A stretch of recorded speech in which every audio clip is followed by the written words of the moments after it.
What you're looking at is a print from the 1800s depicting a famous story from the Hebrew Bible. In 1 Samuel chapter 5, the Philistines, the arch enemies of the Israelites, captured the Ark of the Covenant, the sacred chest believed to hold the Ten Commandments and an object intimately linked to the divine presence of God. They brought it back to the city of Ashdod and stored it in the temple of their god Dagon, setting it up right next to a statue. The next day, however, the Philistines find the statue of Dagon lying face down on the ground. Thinking nothing of it, they set it back up, but the next day it happens again. Dagon on the ground in front of the ark, and this time his head and hands have been cut off. The story is meant to underscore the power of the Israelite God. Through his manifestation in the ark, he's able to topple and humiliate a foreign god. But who is this god Dagon? The Hebrew Bible describes him something like the national god of the Philistines. And if you try looking him up online, you'll find a lot of fish imagery, like he was some kind of ancient merman or fish god. This became accepted wisdom back in the 1800s and early 1900s, making its way into biblical guidebooks and illustrated dictionaries. But both of these interpretations are wrong. Dagon was neither a national god of the Philistines nor a fish god. But to understand who Dagon truly was, we first need to dive into the archaeology of the Philistines. The Philistines were an ancient people who settled the southeast coastal plain of the Mediterranean sometime around the 12th century BCE. They likely descended from one of the so-called Sea Peoples. These were various tribes originating from different areas around the Mediterranean world, eventually resettling in the eastern Mediterranean during the Late Bronze Age. The Philistines, in particular, were known for their advanced knowledge in metalworking, their well-equipped army, and unlike their Israelite neighbors, a taste for pork. We can see a striking example of their possible origins by comparing Philistine pottery with pottery found in and around Greece. This here is a pot from the Philistine city of Ekron, and this one right here is from the Greek island of Kalymnos. Very similar decoration and design, suggesting that the Philistines originally migrated from the Aegean world to the coast of the eastern Mediterranean, taking with them pottery, making know-how from their homeland. The Philistines enter into the biblical narrative once they begin to expand their influence and authority into Israelite territory, and they show up again and again in several biblical stories as Israel's fierce military and ideological enemy, like in the famous showdown between the future King David and the giant Goliath. So who did the Philistines worship? Philistine religion involved a mix of gods, some that they brought with them from their old Aegean homeland, and new deities that they encountered in the eastern Mediterranean. For example, check out this inscription, a royal dedication dating to the 7th century BCE found at the Philistine city of Ekron. It mentions a goddess spelled with the letters Ptgyh. No one really knows how this name was pronounced or who it refers to. The inscription is a dedication from some sort of prince of Ekron who built a temple in her honor. It reads, "The house built for Ptgyh, his lady. May she bless him and protect him." We don't know who this goddess was. It may refer to Phaedra, a Ugaritic goddess and daughter of the Canaanite storm god Baal. Some theorize it refers to the Greek mother goddess Gaia, and Ptgyh either spells out Potneo Gaia, meaning lady or mistress Gaia, or Pytho Gaia, meaning Gaia from Pytho, referring to the sanctuary of Delphi. Both of these interpretations tie her to ancient Greek religion, but in the end we simply don't know.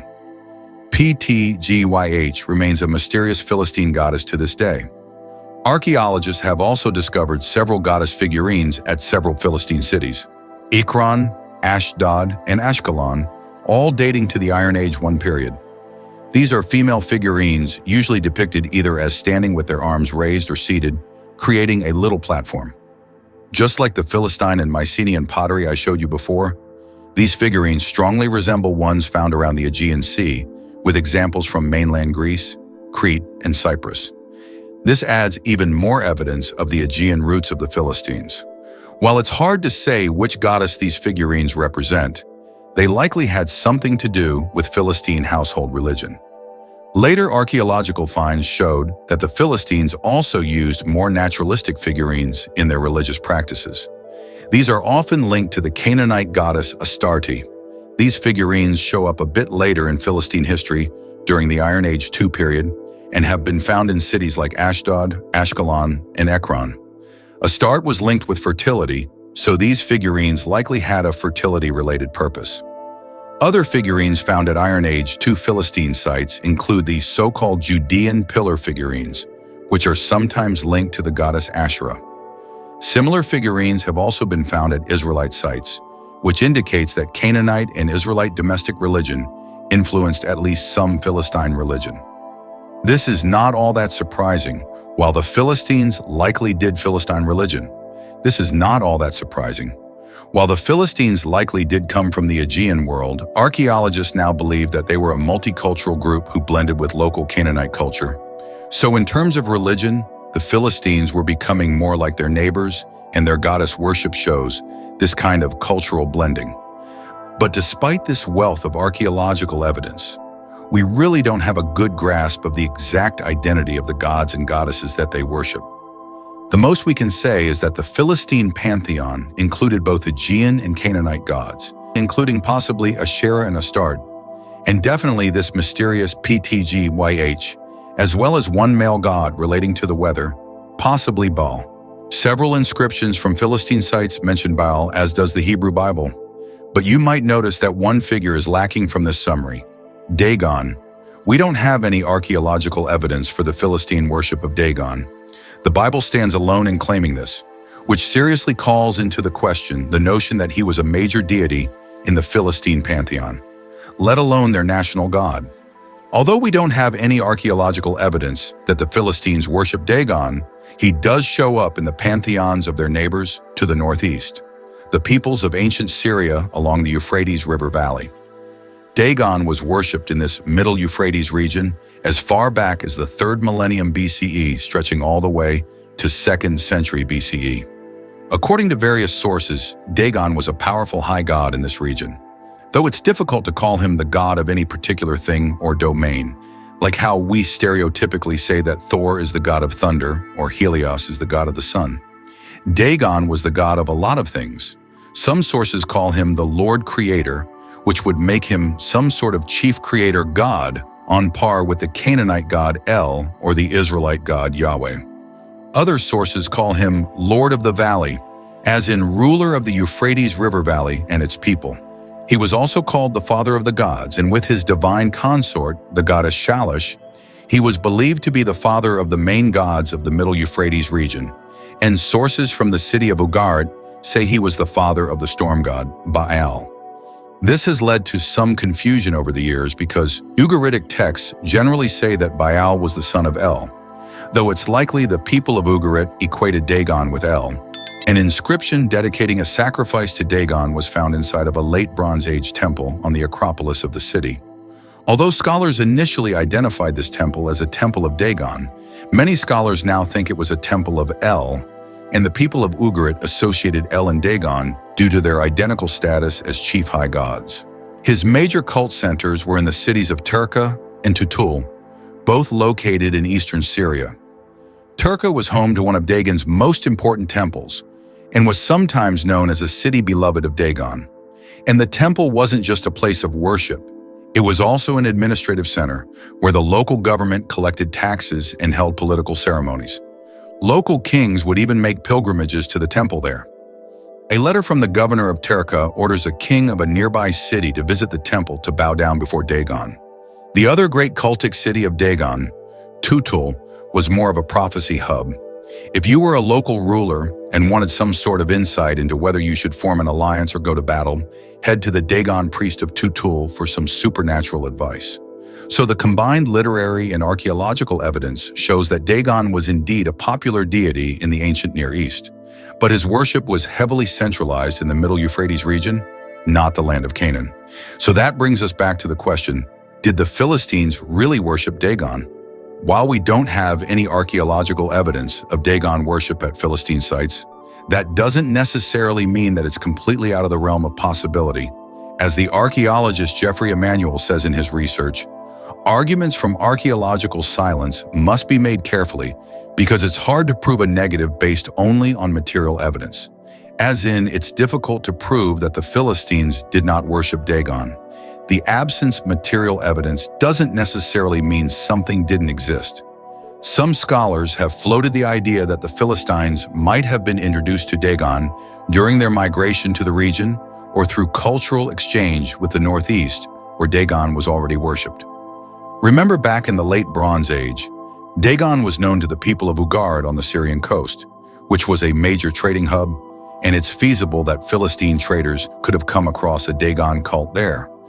But even if we can imagine such a process of cultural transmission, that doesn't make it the most likely explanation for why the Bible associates Dagon with the Philistines.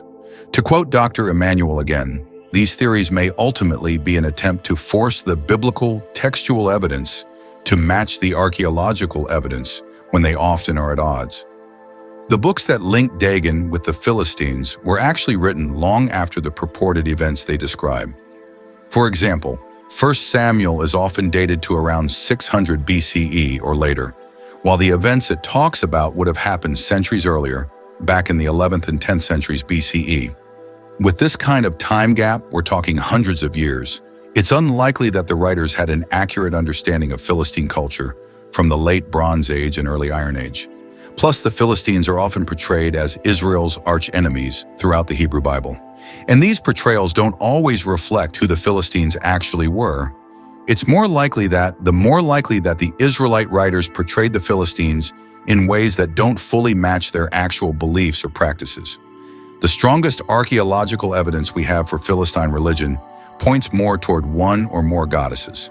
So whether or not the Philistines worship Dagon, what's with the whole fish merman thing? As I said in the intro, many commentators over the years came to believe that Dagon was some kind of fish god. This idea comes from a popular interpretation of his name, linking it to the Hebrew word dog, meaning fish. But this has no basis in reality. There's no data suggesting that Dagon was anything other than a regular human-shaped god. No fish tail, no scales, and in fact, we can trace where this fish god story began. Post-biblical Christian and Jewish commentators. The ancient Christian theologian Jerome is the first to make this connection between the fish etymology and the god's name, writing long after Dagon worship had likely ended. However, for him, it's a derogatory play on words. Jerome argued that Dagon really means sorrowful fish based on wordplay in Hebrew, so he's not exactly making a good faith etymological argument. The idea was later popularized by medieval Jewish commentators, such as the French Rabbi Shlomo Yitzhak, better known as Rashi. In his commentary on the Bible, he makes the connection between the Hebrew word dog and Dagon. The later Rabbi David Kimmy took this fish idea a step further. Based on the mentions of hands and arms in the Samuel story, he suggested that Dagon was made up of both human and fish parts, and thus was a kind of merman. This idea was further boosted by the 19th century commentator Henry Lee, and it became common among 19th century commentators and biblical interpreters to represent Dagon as a kind of merman-like being. But again, there's no evidence for any of this. We actually don't know what his name means. Some have argued it relates to another Semitic root word, Dagon, meaning grain. This interpretation is supported by the Roman-era writer Philo of Byblos, who identifies Dagon with grain. Though there's not a ton of evidence he was an agrarian god. One ancient text does refer to him as Lord of the Seeds, but this only occurs once in all of our evidence of Dagon. So it's a little bit of a stretch to call him a grain god.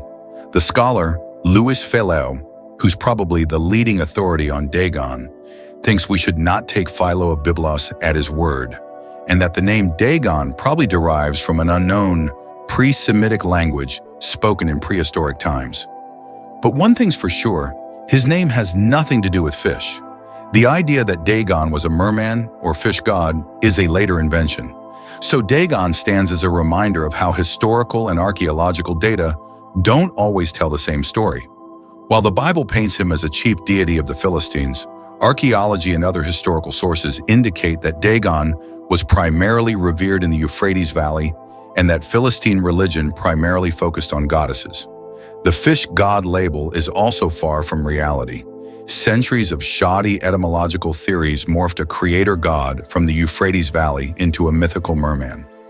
A lot of what we know about Philistine culture comes from archaeology, perhaps even what they looked like.